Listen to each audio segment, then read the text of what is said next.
An icon on stage and a matriarch at home, Elizabeth Taylor was unapologetic about how she lived her life. Not one afraid to set new trends or dare where others hadn't, this iconic actress turned her home into a warm and welcoming space for her friends and family. Her Bel Air home was unpretentious, cozy and modest, going by Hollywood standards, her wealth and iconic status. Perhaps her unapologetic approach to decorating her house and manicuring her gardens contributed to her permanent residence in the home for 30 years. According to her son, Christopher, Elizabeth was opposed to the idea of moving out of her home, something that's rare among Hollywood stars who live transient lives, moving into several homes during their careers. This is not to say that she did not live in multiple homes. Indeed, she lived in multiple properties throughout her life, starting with her childhood home in England, the home she shared with her husband, and the apartment she rented before 1981. In 1981, Elizabeth Taylor bought her California ranch-style mansion in Bel Air, one of Hollywood's most exclusive neighborhoods. But unlike other Hollywood stars, whose homes end up as manicured displays of wealth and conformity, she would turn her mansion into a cozy and welcoming paradise. Her 7,000 square foot mansion sat on a 1.27 acre property and contained 6 bedrooms and 7 baths, 2 of which were master suites, one downstairs and another upstairs. The downstairs floor also includes the maid's room, a large country kitchen, and 2 other family bedrooms that open into the garden. On the top floor is the master bedroom with an adjoining tub and 2 smaller bedrooms. Later, she would convert the smaller upstairs bedrooms into her closets to carry her extensive collection of shoes, clothing, and handbags. Her home stood atop a hilled area, sheltered in the privacy of a hedged fence and a gate. The gate opened to a bricked motor court with views of the greenery and largesse of her mansion. The purchase of her home would come shortly after the end of her marriage to Senator John Warner. At the same time, her career was also waning, a decline that had started in the late 1960s. Not one to shy away from challenges, Elizabeth Taylor would spend the early 1980s reinventing herself, starting with a Bel Air home purchase. A few years in, she would begin her journey of addiction recovery, admitting herself into rehab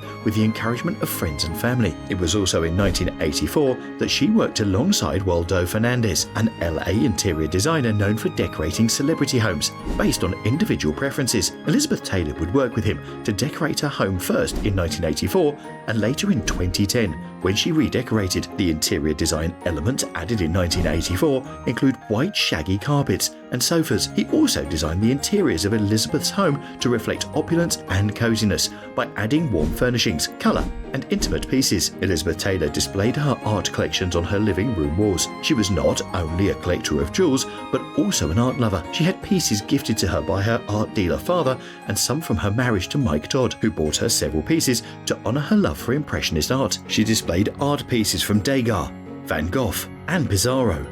She also hung a portrait of herself by Andy Warhol. However, her art collections were not the only pieces displayed in her living room. She also had horse sculptures made by her daughter and a 5-foot aquarium filled with fish and multicoloured corals. Her cosy living room featured several comfortable pieces of furniture, high wood beam ceilings, and a fireplace. The living room opened to a cosy sitting and dining area with warm-toned furniture. Elizabeth Taylor did not banish her public life from her house. She had a dedicated ground floor trophy room where she displayed her trophies and photographs with other celebrities. Her family photos hung separately upstairs, allowing her public and private lives to remain separate within the walls of her home. Her bedroom was specially designed with her comfort and preferences in mind. Due to her constant illnesses, she would spend significant chunks of time in bed recovering, so it was only practical for her to make her bedroom comfortable.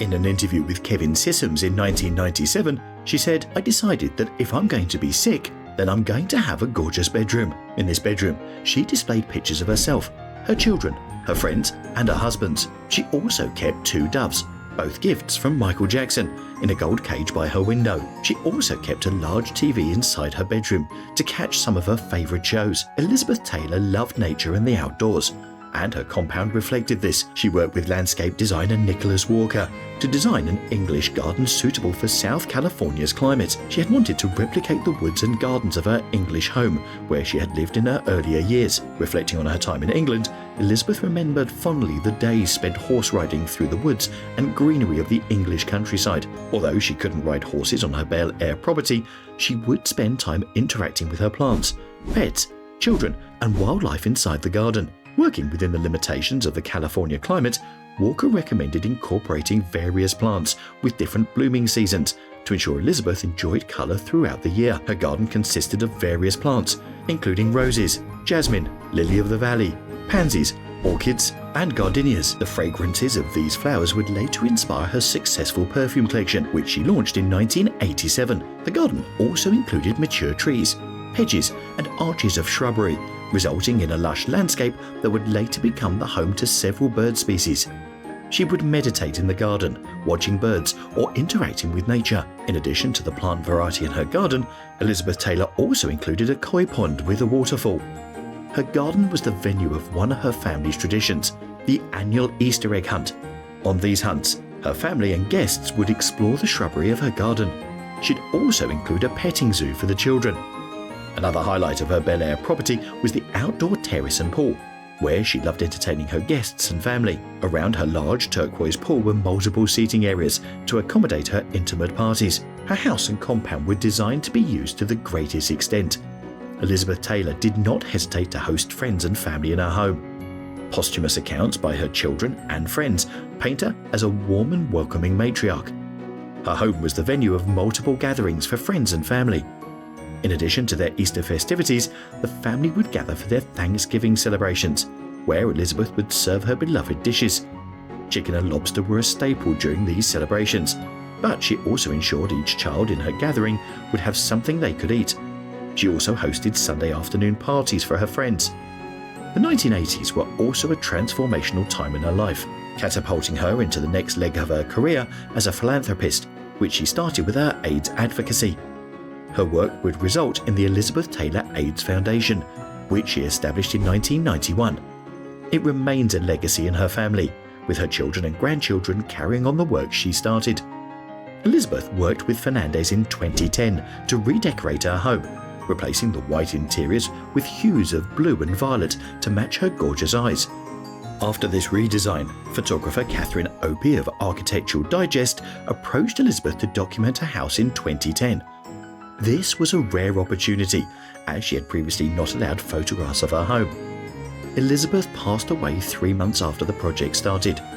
Opie completed the project, capturing the essence of Elizabeth Taylor's life and the final dismantling of the life he had curated in the months following her death.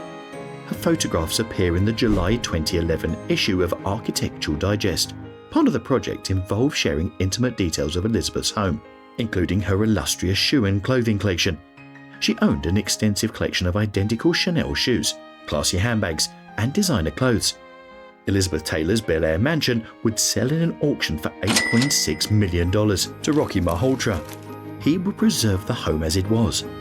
Spec mansion developer Ardi Tavangarian bought the house in 2022 in an $11 million off-market deal, with plans to demolish it and build a contemporary mansion.